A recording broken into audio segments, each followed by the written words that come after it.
2 July 2025 Sagardighi station থেকে অমরনাথের পথে যাত্রা শুরু করেছিলাম।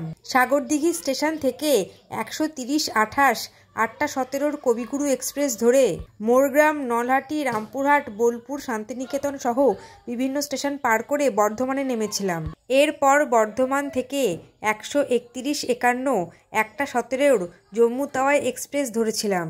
দুপুর হয়ে যাওয়ায় ট্রেনে উঠেই বাড়ি থেকে আনা লুচি, পোলাও, আলুর দম, মিহিদানা, প্যারা, শসা দিয়ে লাঞ্চ কমপ্লিট করে ঘুমিয়ে পড়েছিলাম।